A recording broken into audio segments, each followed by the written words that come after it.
A Tier 2 Valorant player has accused his teammate of offering him $2,000 to throw a VCL game. He's also accused his org of failing to investigate the issue and benching him when he spoke up. The org has since responded. Here's the full story.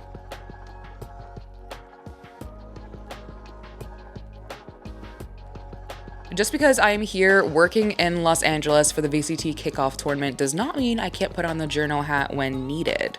But I did wake up at 5 a.m. to film this, so please like, subscribe, and hit that notification bell because I am a very tired girl. Before we begin, I would like to thank my colleague and friend Tuxedo for bringing this to my attention, otherwise I would not have seen it. So this all started when Rave, a player for the organization Skulls Esports, an Algerian esports organization playing in the Valorant Challengers 2024 MENA League, made accusations that he was offered to lose a match. He alleged that a fellow teammate, J, asked to speak on Telegram, telling him that he has connections in China and offering him $2,000 if he threw an upcoming VCL match. Rave says he refused and brought it up to his teammates and manager. He also claims some unnamed individuals brought up J as still being involved in match fixing. Rave claims that after this, he was informed only a few hours later that he would be benched and his teammate most opposed to J, Troublemaker, would be kicked. He concluded by alleging the organization has not conducted a proper investigation, that management asked him to not spread the information he has, and then J has accused him of slander. At the time of recording, the only proof of his claims that Rave has publicly provided is a screenshot of an alleged conversation between him and J asking to speak on Telegram, which Rave admits is not direct evidence. The organization in question, Skulls Esports, responded to the accusations yesterday on Twitter. They claim they've heard Rave out, but no concrete evidence was provided. They claim J denied the allegations to them and have since reached out to VCL administration. They also claim that Rave was benched for attitude and playing style, that Troublemaker will be back next week, and that they're keeping an eye on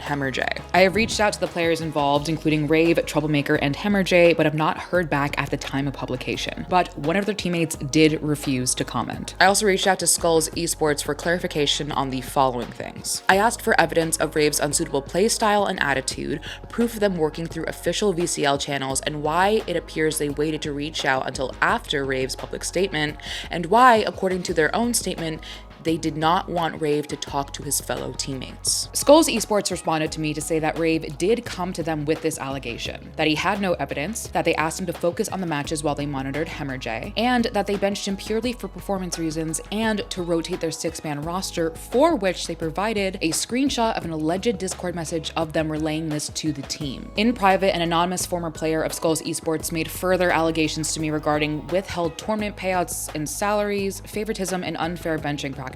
Allegations were unable to verify at this time. Thus far, I've been unable to find anyone to contact at VCL MENA to confirm Skulls Esports' claim of them contacting them. And for those wondering, if and when Rave gets back to me, I would be asking for the same sort of explanation and evidence. These are very serious allegations, and thus I take them very seriously. So what happens from here? What does this mean? Rave's accusations are grave. To claim that a player from a challengers organization is involved in match fixing is not a good look for the scene. Of course, there have been match fixing scandals in the game, even someone in Singapore being jailed for a few months for it, but that doesn't make this any more acceptable. Why should this be commonplace if true? Why should we accept this? As for Rave's allegations, it feels as if the story is far from concluding, and we'll let you know of any updates in the future.